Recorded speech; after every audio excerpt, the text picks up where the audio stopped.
Bienvenue à tous dans ce nouvel enseignement. Aujourd'hui, nous allons faire une pause. Dans le tumulte de notre quotidien qui va souvent à 100 à l'heure, il est vraiment essentiel de trouver un moment pour se recentrer, pour respirer et pour comprendre ces textes fondateurs qui ont littéralement façonné l'histoire spirituelle de l'humanité. Nous allons plonger ensemble dans une exploration profondément inspirante, une méditation sur l'une des déclarations les plus bouleversantes que Jésus-Christ ait jamais prononcées. Alors laissons les distractions du monde de côté pour les prochaines minutes et préparons-nous à analyser ces mots anciens qui, croyez-le ou non, ont toujours le pouvoir d'illuminer notre réalité moderne. Mais avant d'aller plus loin et de décortiquer ce texte, prenons juste un instant pour confier ce moment. Je vous invite à vous joindre à moi pour une prière d'ouverture. Seigneur Dieu, Père Céleste, nous venons devant toi avec gratitude. Merci pour ce temps précieux dédié à ta parole. Ouvre nos cœurs, nos esprits et nos âmes à ce que tu veux nous transmettre aujourd'hui. Que ton Esprit Saint illumine chaque parole de cet enseignement. Parle Seigneur, nous écoutons. Au nom de Jésus-Christ. Amen. Entrons maintenant dans le vif du sujet avec le verset central de notre méditation. C'est dans l'Évangile selon Jean au chapitre 14, verset 6. Il déclare ceci : « Je suis le chemin, la vérité et la vie. Nul ne vient au Père que par moi. » Et là, il faut bien réaliser le poids de cette phrase. Ce ne sont absolument pas les mots d'un simple philosophe ou d'un sage de passage qui distribuerait quelques bons conseils de vie. Non, ce sont les paroles d'une autorité divine, c'est le Fils de Dieu lui-même qui s'exprime. C'est une déclaration d'une audace incroyable qui ne laisse vraiment aucune place à l'ambiguïté.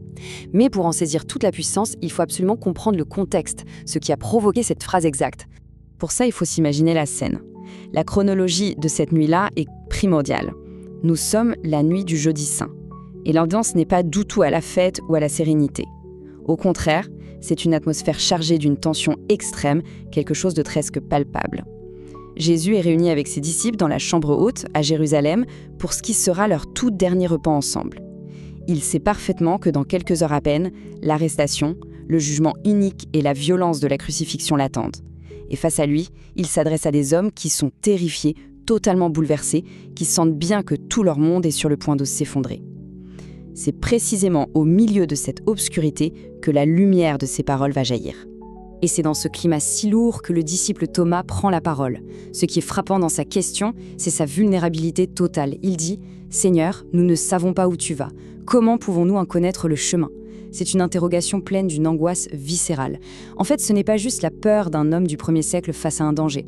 C'est le reflet parfait du désespoir existentiel de notre humanité moderne. Combien d'entre nous regardent l'avenir aujourd'hui et crient intérieurement exactement la même phrase ? L'être humain cherche désespérément une direction quand tous les repères s'effacent. Et c'est en réponse à ce cri du cœur universel que Jésus intervient. Et sa réponse est fascinante. Pour calmer l'angoisse de Thomas, Jésus ne lui donne pas une carte géographique rassurante, ni un manuel de règles religieuses ultra compliquées à cocher. Il offre 3 affirmations fondamentales qui vont structurer tout notre voyage spirituel.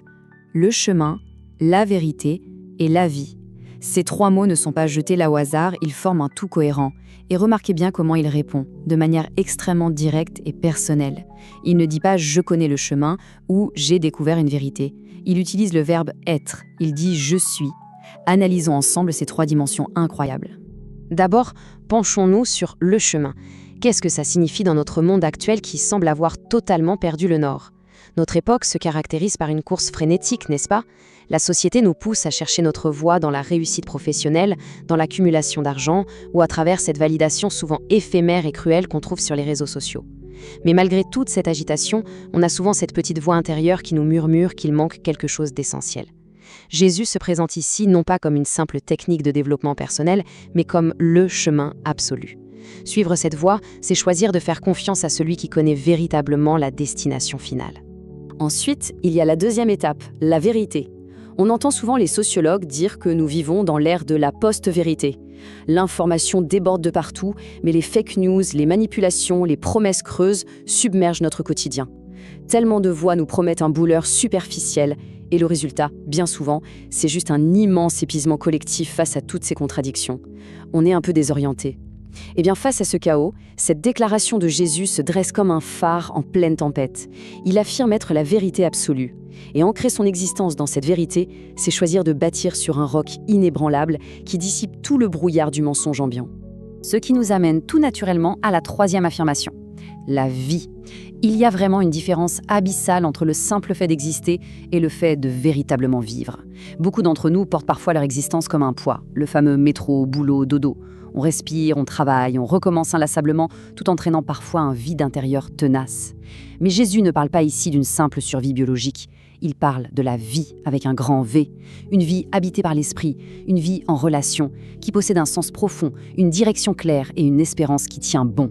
Il ne s'agit pas juste d'améliorer un peu un quotidien morne, c'est une transformation radicale. Alors, la grande question, c'est comment on applique cette sagesse ancienne à nos défis de tous les jours. Parce que la théologie, c'est très beau, mais c'est la pratique qui change la vie.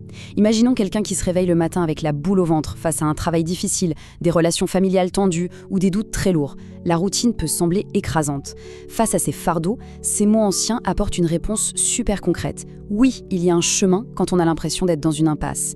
Il y a une vérité stable quand l'incertitude nous ronge. Et il y a une vie pleine de sens qui nous attend au-delà de la survie quotidienne. C'est un texte qui nous parle directement, ici et maintenant. Pour rendre tout ça encore plus visuel, imaginons un instant un voyageur qui s'est complètement égaré dans une forêt sombre et très dense. La nuit tombe vite, ce voyageur a perdu tous ses repères, il ne sait plus du tout où il se trouve. Pris de panique, il court dans tous les sens, il suit le moindre bruit et la moindre petite lueur au loin, et évidemment, il s'engage sur des sentiers trompeurs qui le mènent dans des impasses. Cette forêt profonde, en fait, c'est l'image parfaite de notre monde moderne, avec toutes ces distractions bruyantes et ces fausses promesses qui nous laissent souvent épuisés et seuls dans le noir. Et là, soudain, alors que le désespoir est total, la scène bascule. Un guide extrêmement expérimenté sort tranquillement de l'obscurité. Et remarquez bien la dynamique. Ce guide ne se contente pas de jeter une carte muette au voyageur en lui disant « Allez, bonne chance pour la suite ». Pas du tout. Il s'approche et dit « Je connais chaque arbre de cette forêt. Je connais exactement le chemin pour rentrer à la maison. Suis-moi. » Jésus, c'est exactement ce guide. Il propose de marcher à nos côtés, d'accompagner chaque pas. Au final, le choix nous appartient. On peut s'obstiner à s'épuiser tout seul dans les ténèbres, ou on peut faire confiance, lâcher prise et suivre le seul guide capable de nous faire traverser cette forêt. En conclusion de cette belle exploration, je vous propose d'unir nos cœurs dans une prière de clôture. Seigneur Jésus, tu as déclaré avec autorité que tu es le chemin, la vérité et la vie. Nous choisissons aujourd'hui d'entendre ce message. Nous choisissons de te suivre comme notre chemin. S'il te plaît, guide nos pas dans nos défis, nos décisions à venir. Nous choisissons de recevoir ta vérité. Protège nos esprits des illusions de ce monde. Et nous choisissons de vivre ta vie.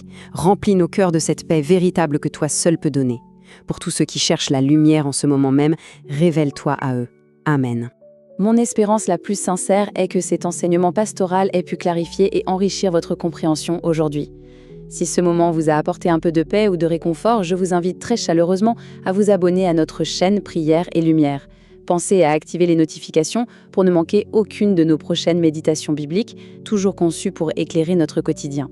Et surtout, n'hésitez pas à partager cet enseignement avec vos proches, votre famille, vos amis. La lumière spirituelle est faite pour grandir lorsqu'elle est partagée avec ceux qui en ont le plus besoin. Et avant de nous séparer, projetons-nous un peu vers l'avenir avec ce magnifique passage de Philippiens 4:13. Lors de notre prochain enseignement, nous allons décortiquer ces mots si inspirants. « Je peux tout par Christ qui me fortifie ». Comment trouver une force surnaturelle en plein cœur de nos limites humaines et de nos plus grandes difficultés? C'est ce que nous allons découvrir la semaine prochaine. D'ici là, gardons cette question essentielle en tête. Sur quel chemin décidons-nous de marcher aujourd'hui? Que la paix soit avec chacun d'entre nous et à très bientôt pour poursuivre ensemble cette belle exploration.